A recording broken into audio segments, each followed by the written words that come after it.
Welcome back to your third and final chunk of this inferential testing lesson content.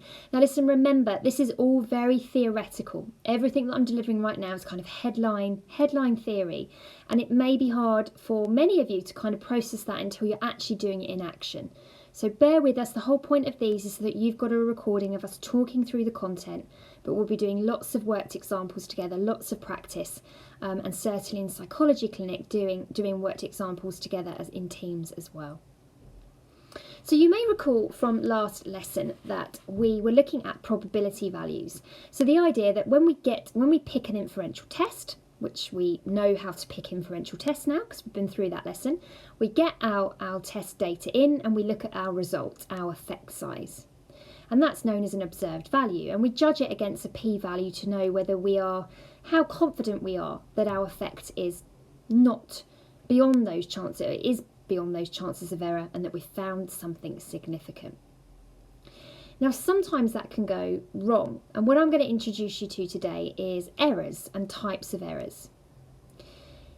Last week I said that, or in last lesson rather, we said that 0.05 is our standard in psychology. That means that we're 5% taking the risk of error with a 95% confidence that we've found something genuine. But we can, if we wish to, move that 0.05 p-value closer to 0 if we want to be stricter. Now, with that decision making comes the possibility of error. A type 1 error in psychology is when a researcher essentially accepts the results as significant when they are not. So results are wrongly accepted as significant. Now, basically what that means is that you reject the null hypothesis, but you should not have done so. And this is most likely to occur when your significance, your p-value level, has been set too high.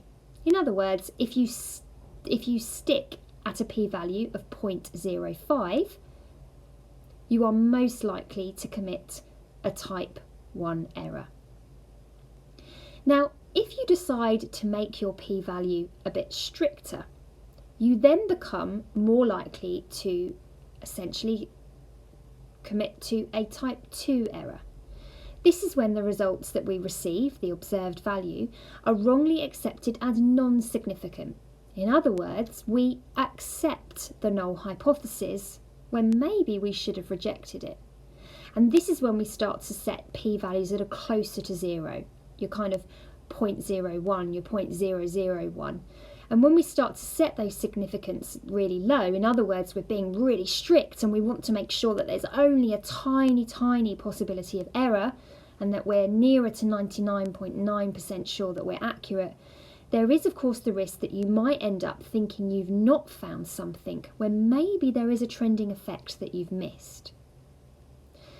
So when we think about these type 1 and type 2 errors, it is all related to the p-value, the probability value that we set ourselves. And when our p-value is high, so nearer or at 0.05, we're more likely to incorrectly reject the null hypothesis. Whereas when that p-value moves closer to 0 and it's stricter, we are more likely to wrongly accept the null hypothesis.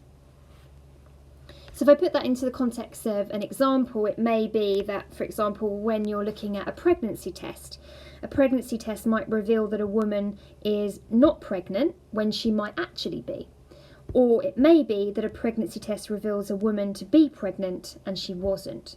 So the first of those examples would be a type 1 error, when a pregnancy test reveals a woman to be pregnant when she's not.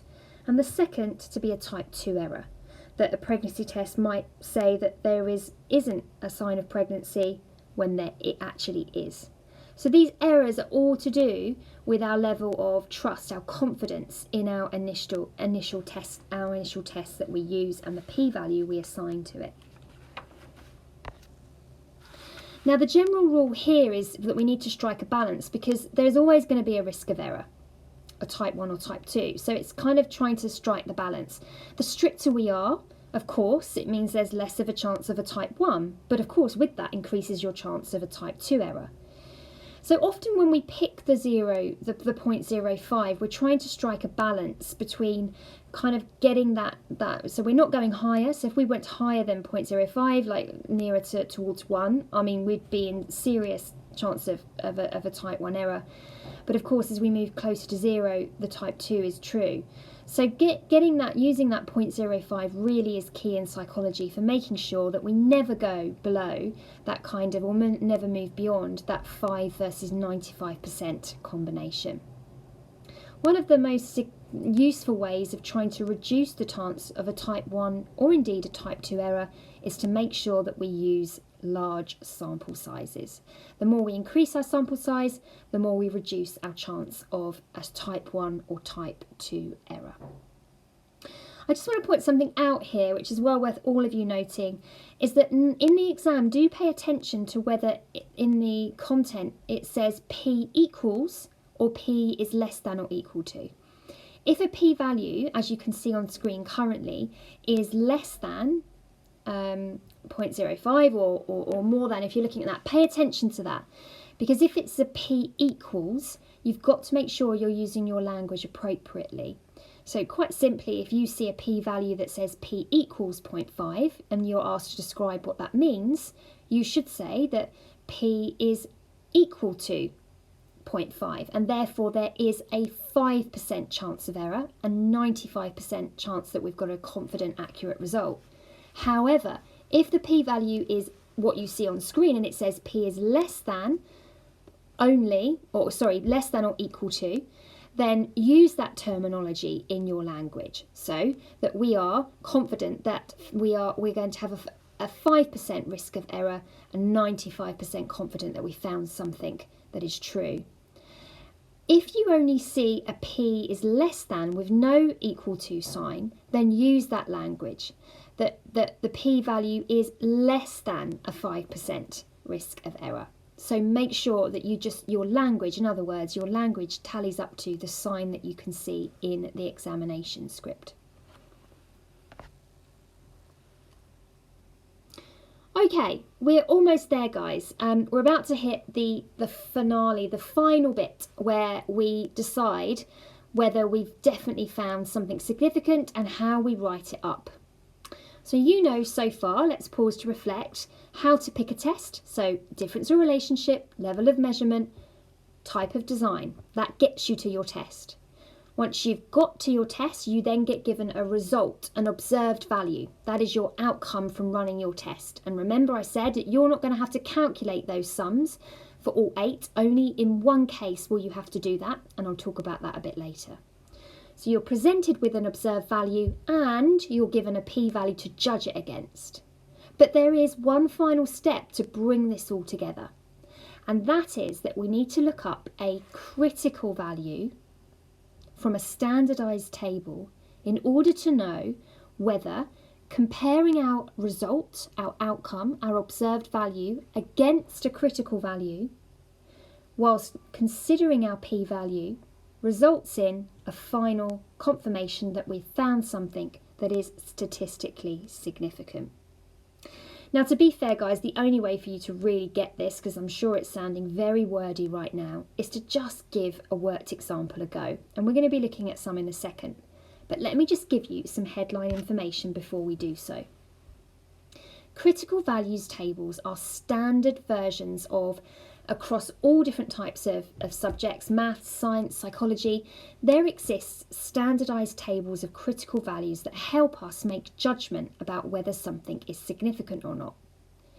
Now, these standardized tables you'll find in the back of exercise books. You can Google them depending on which test you use. So, for example, if we think back to those 8 different tests, we might recall that one possible test we can run is a chi-square test. Now, out there in the world, there exists standardised critical values tables for what we can use to judge against chi-square outcomes. So every test that we can possibly run has an associated critical values table that helps us to make judgments about whether our observed chi-square result compares to a critical values table of chi-square data. Now, once you've got this critical values table in front of you, that is, you'll be provided with it in the exam, you need to look up a critical value that you'll then use to judge against your observed value. And essentially what this means is looking up in a table and making some judgment on the following criteria. You're going to decide, what is your hypothesis? Is it directional or non-directional? What is your sample size? What is the N? In some cases, examiners might give you a degree of freedom. Essentially, that's just N minus 1. But we'll talk about that more when we do some worked examples together. And finally, in order to get and pull out the right critical value, you'll look at your level of P to be used. Are you going with a 0.05 or are you moving it closer to 0, perhaps all the way to 0.01? Now, once you know that and you make those decisions, you're able to look up the correct critical value. And let's pause to think at that point what we're then left with. We've got a test that we've run and it's produced an observed value. We've decided on a p-value to use, and finally we've just looked up a critical value. That means we've got 3 pieces of data to help us make a decision about whether our test is finally significant or not. And it's a really simple process for doing this. In order to finally know if your observed value, your result, is definitely significant, in other words, that you can confidently reject the null hypothesis, this is the comparison that you make. If you're using the sign tests, Mann-Whitney or Wilcoxon, in other words, all 3 tests that don't contain a letter R in their name, then what you're looking for is your observed value, the one that you're given, the one that's been worked out for you as the result from your test that you've run. You're looking for it to be less than or equal to the critical value that you looked up in your standardised table for that test, at the p-value that you proceeded with. On the other hand, if you're using chi-square, unrelated t-tests, related t-tests, Spearman's or Pearson's, in other words, all tests that have the letter R in their name, then what you're looking for is your observed value, your outcome, your result from that test, to be more than or equal to the critical value that you've looked up in your standardised table, according to the p-value that you've been using. Now, if that is true and that rule is satisfied, then you can finally say, woohoo, I've found something significant. If not, then unfortunately, you cannot reject the null hypothesis. In fact, what you have to do is accept it, that you haven't found anything significant.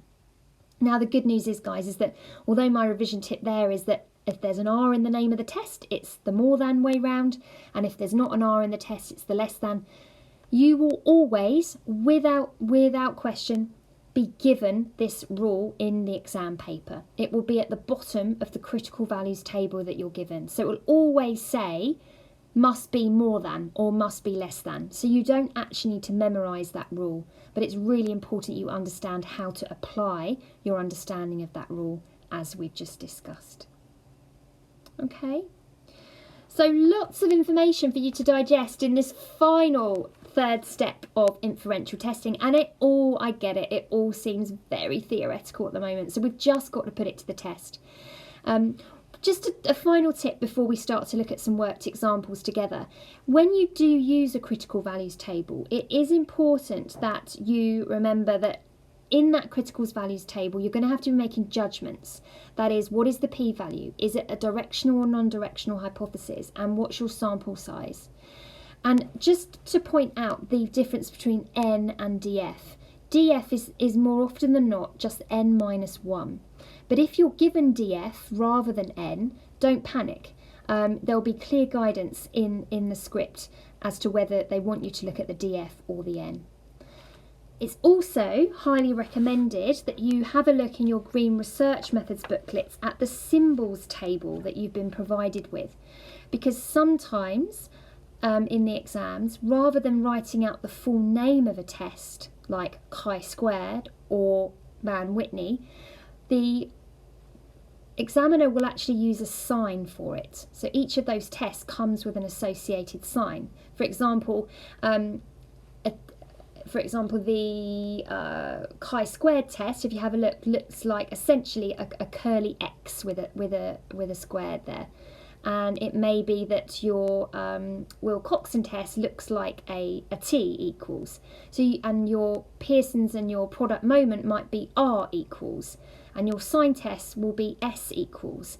So sometimes the symbol is simply the first letter of the test, but sometimes it's not. So it's definitely worth checking that out and making sure you're comfortable with that. Now finally, before we wrap up this little session today, I want you to pause and have a look in your Green Research Methods book. And if you read this last slide that you're looking at now, if you turn over, you'll find some instructions on, once you've judged your OV against your CV, you have to write up your observations in a very specific way.